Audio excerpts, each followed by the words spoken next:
Today.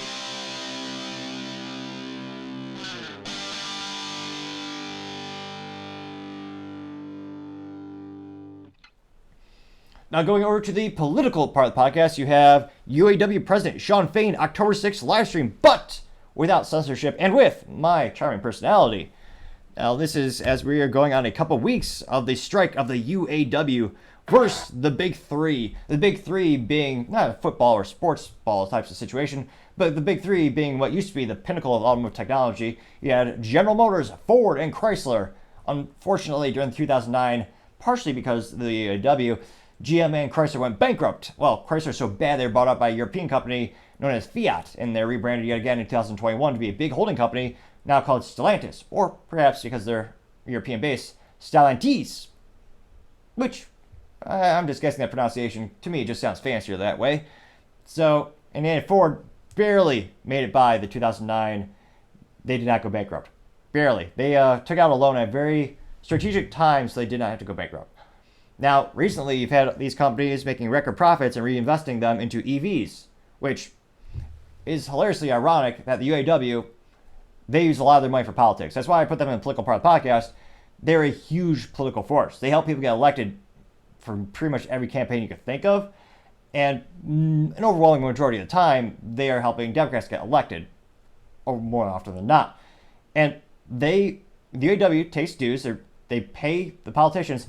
The same politicians they got elected pass laws to ban the most profitable thing they make, and also to push EVs, which EVs by their very nature will require less low-level labels to create. So they're going to need less UAW members to make the EVs. And also a lot of precious materials, a lot of the components are coming over from overseas. I mean, an EV company is basically a tech company. You need a lot of software developers, a lot of programmers, and unfortunately, there are going to be different types of jobs. There's always that good old debate of when you have new technology, will the jobs be eliminated or will they just create new jobs? If you look at history, the long term, every time you have a big technological breakthrough, history has shown that it just creates new, different jobs, sometimes things we've never known exist. But it is somewhat ironic that they helped elect the politicians that are pushing those technologies, also the politicians that printed more money that's ever printed before and caused inflation, which is one of the contingencies or one of the things they are griping about, which is understandable. Everyone is upset about inflation. Some people just wished you got different people elected so government didn't cause inflation by printing so much money, which, my 3 cents, I wish there were more libertarian candidates who would say stop spending money, because can't help but think or see, you get Republicans in office, they still spend money. You get Democrats in office, they spend even more money. So it's one of those things where I really wish there were more support for more third-party candidates, more ideas, and hopefully someday the U.S. will actually become fiscally responsible. I'm pretty pessimistic about that. Again, we're $33 trillion in debt thanks to Democrats and Republicans. Like, geez Louise. And Shawn Fain, he was elected to be the UAW president recently, and he's all about the strikes, which he's doing what they wanted in terms of when they did the polls. They actually asked the union members, would you be open to striking? And then they overwhelmingly said yes. And again, the original proposal was to bankrupt the big three. I say that because the original benefits they were asking for, again, they had 10 specific asks, some of the most outrageous ones being a 40% increase in wages, which, I go over the executive packages of the big three CEOs, Mary Barley being CEO of General Motors, Jim Farley being the CEO of Ford, and then Carlos being the CEO of Stellantis. I go over the executive packages that they get. That's why they claim the 40%. Now, again, the CEOs, that costs the company millions. 40% increase to theirs would be billions for an apples to oranges comparison of a job. And they also want pensions, which really don't exist anymore for the most part of the private sector. And they want a bunch of retiree benefits, healthcare, more benefits that getting paid 40 hours a week but only working 32, in addition to getting cost of living expenses, in addition to getting a 40% raise, a lot of things that would have literally, you look at the cost, third-party analysts said they would cost between 80 to 100 billion over the 4 year of the contract. And if you look at these companies, more often than not, and I say that, the big three, they're not making enough profits to actually cover that. So it would bankrupt them. So we got Shawn leading the charge, and he's become more and more a social justice warrior, which, given the politics of who's a UAW member and who he's trying to inspire, who voted for him, makes sense. Well, although I think it's in poor taste, it makes sense politically speaking. He's a politician. So they do have a nice little graphic, and I am examining. I appreciate the comments. Thanks to someone in the comments. They're going to start evaluating a new tech called Streamlabs over the next couple days to see if we can do the picture-in-picture production. And I really do appreciate your patience and your feedback as we try to make the show better and better together. And I tried a couple. I'm currently using one called OBS, which is open source software, and I'm trying to find something that's really intuitive, easy to use on the fly, so we can do picture-in-picture during production, not post-production, so to save a little bit of time as well. So I appreciate you bearing with me as we do make the show better together. And it's not, you actually don't want to see this. Again, this is someone who's making about $200,000 a year to be a to cause conflict, to be a divorce attorney. I mean, the president of the UAW. He doesn't even have the audacity to suit up like every man should. Every man, you always look best suiting up. It's what you do in life. Not only is he did last week, he had a nice embroidered polo with a collar, so it's a little bit of a casual Friday. Here, he's gone full politician. He's in it, and when I say politician, I mean social justice warrior politician. He's wearing a T-shirt. Oh, and of course, what does his T-shirt say? Good old communist, eat the rich, and not even prudent enough to get it embroidered. It's simply silk screened on. So eat the rich, which again, he's showing his true colors even more and more every day. So I'm not too surprised to see this. Like, no one's forcing you to be wearing a T-shirt in front of a camera. But again, I guess like a politician trying to be one of the guys, even though he's making like $200,000 a year. But nevertheless, he's wearing a T-shirt that says "Eat the rich," even though the rich. Yeah, so another fascinating phenomenon where the UAW, they want all the risk, they want all the reward, but no the risk. You see this a lot with other businesses as well, where if the business goes bankrupt, the owner's on the hook. They get all the risk. Traditionally, if you want the upside, you take the risk. You work even harder, but nevertheless, that's not what they want. But it's a hilarious cliche thing to say in and of itself. So without too much further ado, I shall start playing Mr. Shawn Fain, the current president of the UAW. Good afternoon, UAW family. It's happened again. Moments before this broadcast, we have had a major breakthrough that has not only dramatically changed negotiations, but it's going to change the future of our union and the future of our industry. Yep, it'll help Tesla a lot, I can guarantee you that, considering before the strike, they already had the highest wages. So Tesla, Honda, and Toyota, again, I'm not a financial advisor, not giving financial advice, but can't help but think they make a really more reliable product at a lower price point. Okay, well, let's see what happens for the future of you. But nevertheless, we were about to shut down GM's largest moneymaker in Arlington, Texas. The company knew those members were ready to walk immediately. And just that threat has provided a transformative win. GM has now agreed in writing to place their electric battery manufacturing under our National Master Agreement. Ooh. Good for the UAW, good for Shawn, bad for your pocketbook. Great for Tesla. Great news for Tesla. We've been told for months that this is impossible. We've been told the EV future must be a race to the bottom. And now we've called their bluff.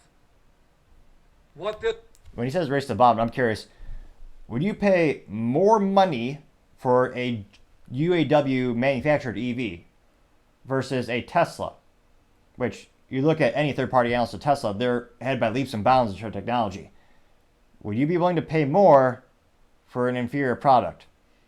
GM might pull a rabbit out of their hat and might come out with a fantastic EV product, but again, Tesla has a huge lead on them. Would you be willing to pay more? A lot of people thinking price is going to be a component. This will mean for our membership cannot be understated. The plan was to draw down engine and transmission plants and permanently replace them with low-wage battery jobs. We had a different plan, and our plan is winning at GM. And we expect... Like a divorce attorney, it has to be a delta. Only one will win.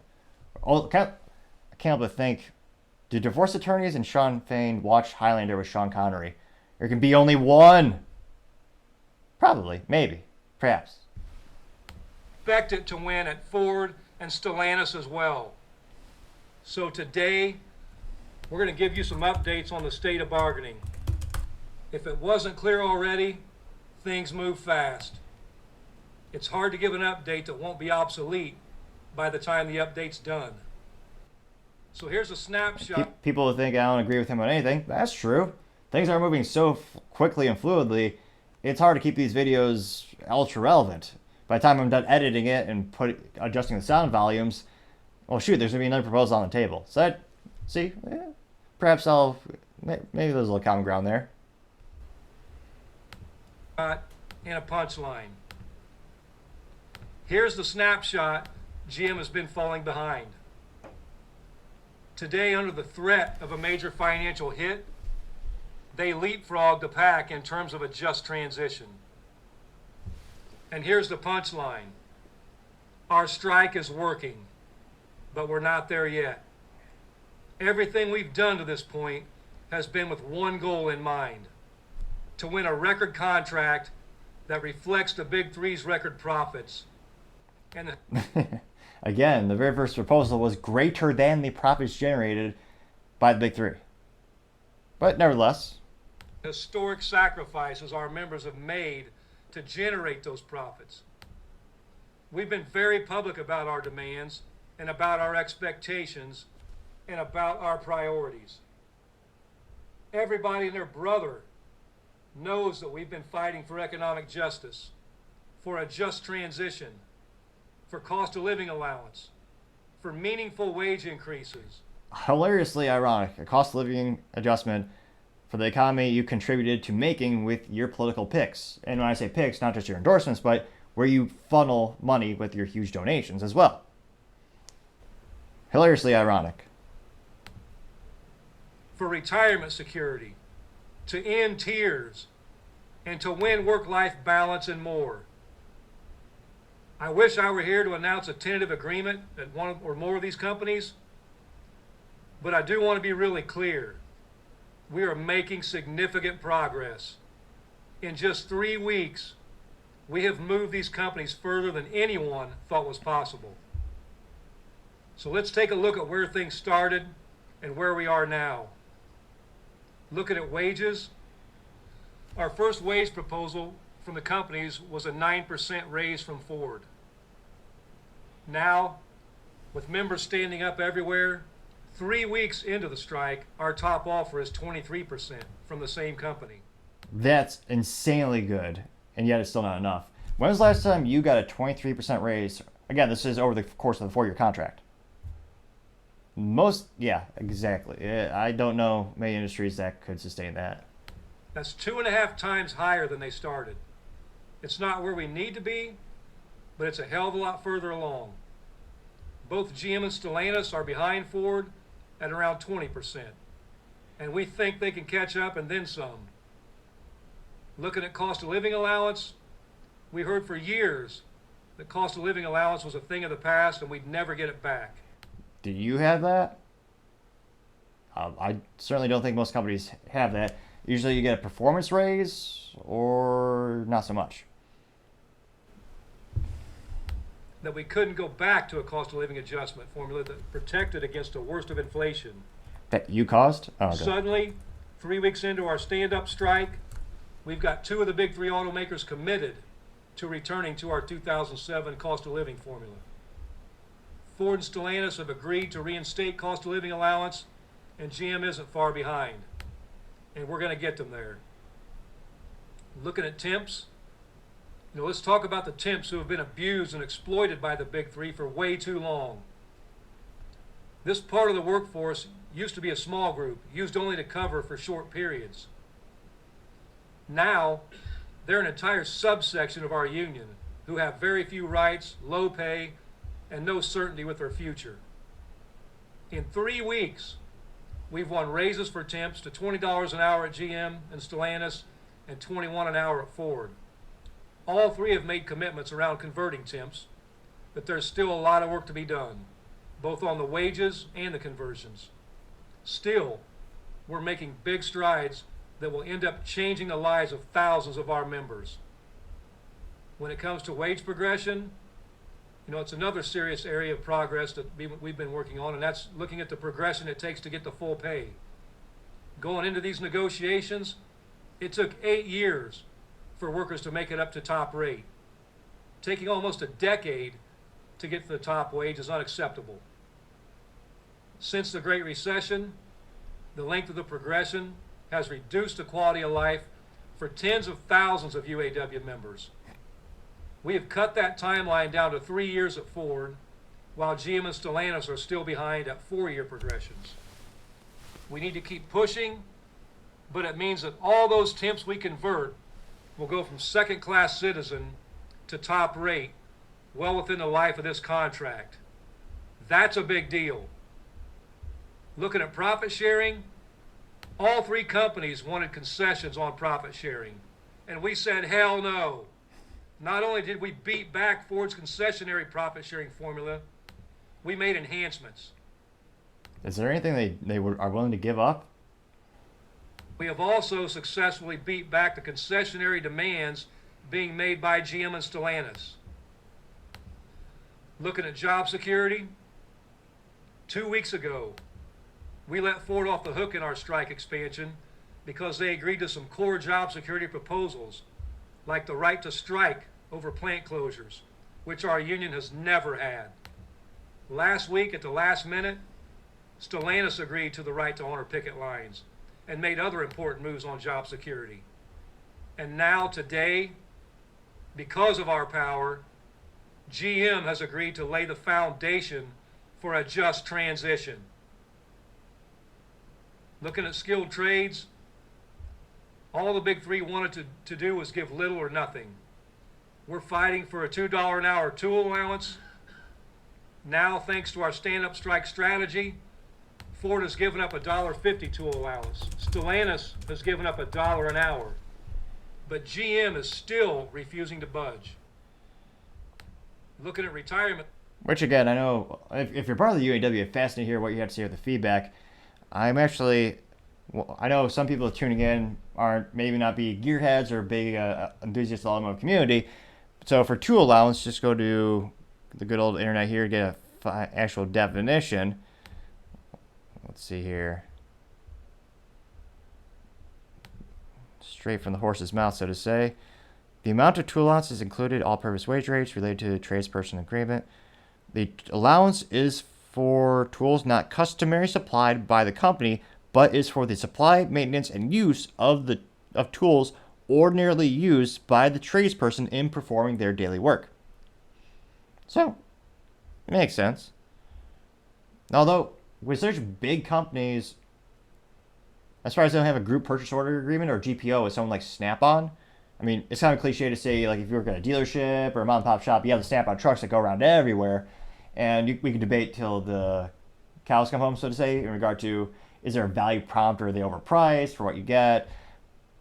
But I'm actually surprised, and maybe they have that, and they're just not elaborating in this particular video, but again, it sounds like they're getting funds for that, but I wonder if the big 3, Ford, General Motors, and Stellantis, if they work with someone like a Snap-on or third party to get bulk discounts so the employees can use the discounts to get that.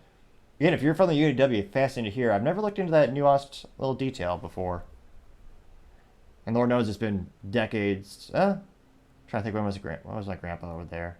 It's been quite some time. Security. Finally, we're still fighting hard to win retirement security for both our pre-2007 and post-2007 hires. That'd be a lot of people. A lot of people. And again, something that most businesses cannot afford these days, and kind of an outdated idea. Not that's not an idea to begin with. For those members who still have a pension, we know you've gone far too long without an increase, and we're pushing hard to change it. For those members who never got a pension or post-retirement health care, we're fighting like hell for real retirement security. But the companies are fighting like hell to keep our retirement uncertain and insecure. As people who give their lives to these companies, we never should have lost those rights. This strike is about righting the wrongs of the past and winning justice for all of our members. I also want to lift up one major change from the past in this round of negotiations when we're talking about the subcommittees that bargain a lot of this stuff. For the first time, we're on track to get all of our subcommittee issues addressed. Subcommittees cover everything from work rules to discipline to scheduling. They include demands and proposals our members submit in advance of bargaining, the demands we debate over at our special bargaining convention. In the past, these demands a lot of times were simply shut down when it was time to settle the contract, and many of those issues were ignored. This time around, all of our subcommittees are being seriously addressed, and we've made a ton of progress in these areas. We're doing things differently, and we're getting results. So that's where we are on some of our core bargaining priorities. But here's the bottom line. We are winning. We are making progress, and we are headed in the right direction. And what has moved the needle is our willingness to take action, to be flexible, to be aggressive when we have to, and to be strategic. Throughout this strike, I've been heartened to see our members talking about and debating our strategy. We're thinking together about the core question of the labor movement. How do working class people build the power we need to win what we deserve? So let's talk strategy. I want to be clear on one thing. Our goal throughout this process has always been to win a record contract. Our mission as your elected leadership is to fight like hell for the best possible deal. We don't strike for the hell of it.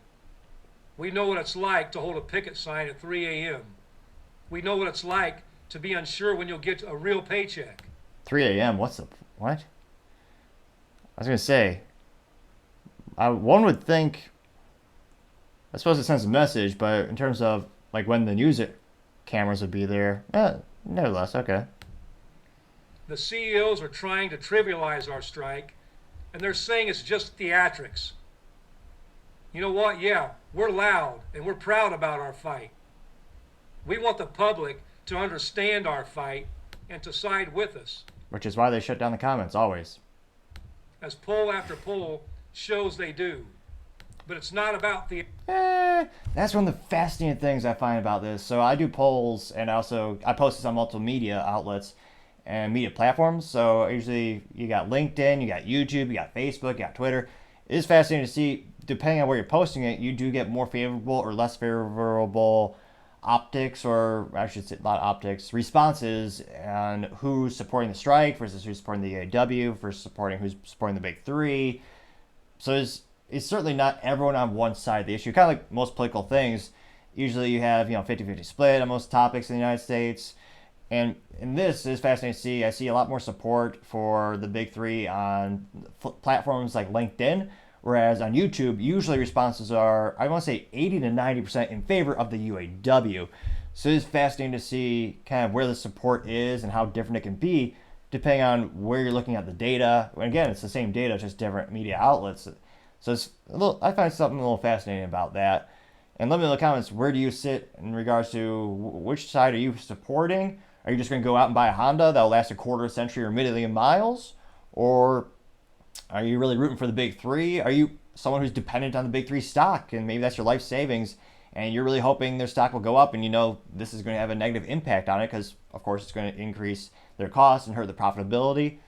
Maybe, again, I know it's kind of cliche to say, but it'd be fascinating to hear what you have to say, and more fascinating to hear about your experiences, whether on the big three management side, the UAW side, or just someone third party's interested in the subject, or a consumer thinking of buying a product.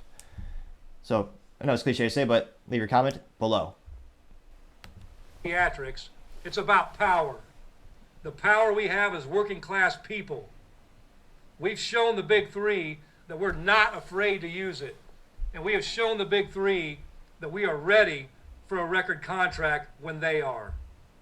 Theatrics don't cause companies to agree to double-digit pay increases. Theatrics don't result in a right to strike over plant closures. Theatrics don't win cost of living allowance. Theatrics don't result in GM battery cell manufacturing to be under our national agreement. Strikes and the threat of strikes by a unified membership are what delivers. Our goal here is not just to pound the table and show management how angry we are, and we are angry. Our members are angry, and they should be. We've made that crystal clear to these companies at the bargaining table, and that anger has moved these companies to a point. But our goal is not just to get mad and shut it all down. Our goal is to outsmart and out-organize corporate America. I'm reminded of the words of Reverend Dr. Martin Luther King Jr., reflecting on the UAW of a former generation, when Dr. King said, "Power is the ability to achieve purpose.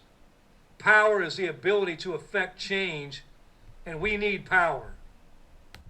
A plus politicking, as that should be a new verb. It's not, if it's not already, we're going up a little bit of a Shakespearean up in here and creating a new word today. But correlating with that, MLK, brilliant, especially when you consider who voted for Shawn Fain and who's a supporter, who's in the UAW. That is a good reference point. So very prudent decision on his part. So what is power? Walter Reuther once said that power is the ability of a labor union like the UAW to make the most powerful corporation in the world, General Motors, say yes when it wants to say no. That's power. And I'll tell it to you straight. The billionaires and company executives think us auto workers are just dumb. They think we don't get it. They think we only understand the power of a supervisor yelling at us. Perfect divorce attorney. They hate you. They're evil. They're bad. I'm good. Like me. Give me more. Or an assembly line coming at us. They look at me and they see some redneck from Indiana. They look. Hilariously enough, that's the opposite of what I thought of him previously. Of the research that I did on him, I never thought him in that pejorative note. Interestingly enough. Look at you and see somebody they would never have over for dinner, or let ride on their yacht, or fly on their private jet. Again, they have everything: private yachts, jets, billionaires. Correct me if I'm wrong, but the only billionaire in the automotive community would be Elon, and that's because he worked like hell and basically gambled everything on the company, taking, I believe, most years a $0 salary, which, again, they would never do. Most people would never do. It's the ultimate risk. You're gambling on yourself. You're gambling on the stock. Like, again, I don't know any. Let me know in the comments. Who's another automotive executive who's a billionaire? Most billionaires, if you look globally, they're usually in technology, fashion, precious metals, precious kind of conglomerate resources. But nevertheless. They think they know us, but us auto workers know better. We may be foul-mouthed, but we're strategic. We may get fired up, but we're disciplined. And we may get rowdy, but we're organized. Not everything is about pulling out the bazooka. We've been very careful about how we escalate this strike, and we have designed this strategy to increase pressure on the companies, not to hurt them for its own sake, but to move them. I was going to say, emotional rhetoric is a fascinating thing. I should have looked up a story about an old lady whose her whole life, her 401k, all of her benefits are invested in the stocks of the big three. She relies on the dividends from General Motors. But then after their prices went up exponentially and their costs went up exponentially, they had to decrease their dividends so she could no longer eat anymore. I'm surprised, but I was going to say no one at GM Corporate is actually going to do that emotional rhetoric story. But it's fascinating to see GM really isn't doing anything to get public support as far as I can see. You had one president at GM put out an article in the Detroit Free Press talking about what he saw in the discrepancies between what the UAW was saying and what the substance was. But let me know, have you seen really any pushback or any actions from the big three trying to cultivate support on a consumer level or a cultural level? Again, I don't think I'm actually fascinated to see they're not. It'd be a fascinating marketing challenge, how you do that in a tasteful way, how to gain support. It is politics 101. In fact, interestingly enough, they're just choosing not to play. Perhaps they think it's similar to the game of tic-tac-toe. Was it War Games, where they found out the only way to win is not to play? Although I'm pretty sure you just have to go first, and depending on what move it is you want. But nevertheless, as far as I can tell, and let me know in the comments, when I'm doing my research, I haven't seen a lot of really content from the big three. Like, why don't they use, again, perhaps it's a business blunder on their end, they're not using commercials with members of the staff talking about, oh yeah, here's Bobby, he worked like hell, he worked his way up the ranks, he was sweeping floors at GM's corporate office, now he's a manager of design or architecture or something like that. Again, I think they have some for their tech trainings that I've seen just throughout the years in terms of recruiting materials, but again, their marketing is just not very good. Well, I mean, that's not all too surprising, but perhaps, do you think that would help? How much do you think public support matters in this case? How much will it sway public opinion when it comes to Bobby down the street is going to think, well, what am I going to buy today? Am I going to buy a Toyota that'll last a quarter of a century and 1,000,000 miles? Or am I specifically going to buy something by the UAW or the big three, Ford, General Motors, Stellantis, because I want to support the UAW? Or would he not? Because then by doing so, he'd also be supporting the big three management. So interestingly enough, I wonder how that might sway public opinion, or if they just don't care about public opinion.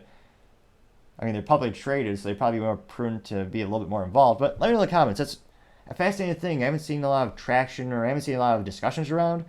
Let me know if you want me to make videos diving into the kind of breaking down and analyzing some of the commercials from the UAW. Let me know if you think that'd be interesting content. From a marketing perspective, I think I'd be fascinated by it, just because I think they are, while I might not agree with what some of their messaging are, I think some of them are effective in the way that they frame things, which from a marketing perspective, I do admire. But nevertheless, back to Mr. Shawn Fain. To get them to say yes. Oh, hilarious note. Again, his t-shirt says, "Eat the rich." He's making, what, $200,000 a year about? If you make $33,000, you're in the top 1% of the globe. And yeah, he's saying, eat the rich. Perhaps he is a cannibal. He wants to eat himself. I wouldn't recommend it. I'm no doctor. And certainly wouldn't want to judge, heaven forbid. Maybe that's his lifestyle. I don't know. He may very well be in the copy of Vogue next week. Yes, when they want to say no. And today is a perfect example of that. We know their pain points, we know their money makers, and we know the plants they really don't want to see struck. And they know we've got more cards left to play. We're not going to let one company fall behind and wait for movement at another table. We're not going to let them sit back and lowball us while others make progress. We expect results at every company, and we've been crystal clear about how you catch a strike and how you avoid one. 2 weeks ago, Ford agreed to some core job security proposals, showing us they were ready to bargain. Last week, Stellantis did the same thing. And this week, GM did something that was unthinkable until just today. They agreed to put the future of this industry under our national agreement. This victory is a direct result of the power of our membership. It's your willingness to stand up when called. It's your commitment to winning what you are owed. The companies see it, the world sees it, and today I was ready to call on one of GM's biggest and most important plants to stand up. And it was that threat that brought GM to the table. The big three know we're not messing around, and they... What a great relationship. It's that threat that got them to bow down to the table for us. Again, the parallels with the divorce attorney are so fascinatingly blunt. No. Out of curiosity, have you ever had, how many times has that ended well? Well, for one party, certainly. Avoid further strikes, then they'll have to pony up. And I've heard members who want to bring down the hammer, strike all the truck plants, hit the big three where it hurts. And there is a time and place for that. And believe me, if the big three don't continue to make progress, that time's going to be coming real soon. We're not going to wait around forever. We're not here to start a fight. We're here to finish one. As far as GM, why aren't the big three doing more? They seem very reactive throughout this whole thing. Why aren't they simultaneously spinning up factories in Mexico and other countries that are more favorable for business? They seem to be very reactive. And to our counterparts at the big three, we'll see you at the bargaining table. Tomorrow we're going to join our striking union family out in Chicago for a stand-up rally. Today we made GM say yes when they'd rather say no. Next up is Ford and Stellantis and 3 record contracts. Thank you. They do have a pretty nice logo, graphical design that goes out at the end of the video. So that was Shawn Fain's live stream. I wish I could share you more in terms of what people thought, but if you go to the comments, they are disabled, as per the norm. I wish I could tell you how many people liked the video, but I can't because that is censored as per the norm. Call me old-fashioned or American, but I believe, while I may not agree with what you're saying, I'll fight to the death for your right to say it, which is why my videos always have the comments open. Even if you don't agree with me, I love to hear what you have to say. I would argue negative critique is actually how you grow the most. And if you look at my videos, there's no absence of that type of critique, especially with this very polarizing topic. Although I'm fascinated by the results. I had a great conversation with someone who actually is a builder of locomotive diesel engines, which I nerded out for a little while. I had a great conversation with this person. And fascinatingly enough, they just always disable the comments for the videos of Shawn. But thankfully this video, the comments are wide open, so feel free to say whatever you want. Now, interestingly enough, and ironic enough, the only time my comments have ever been disabled is when I made a video critiquing YouTube censorship and YouTube shutting down my comments. The other 2 times was when I was critiquing Bud Light. One was about how Bud Light was censoring comments on Twitter, and the other one was just talking about the boycott. And by default, on the YouTube studio, you can select, how harsh you want in terms of the level of, do you want some comments, do you want a little comments?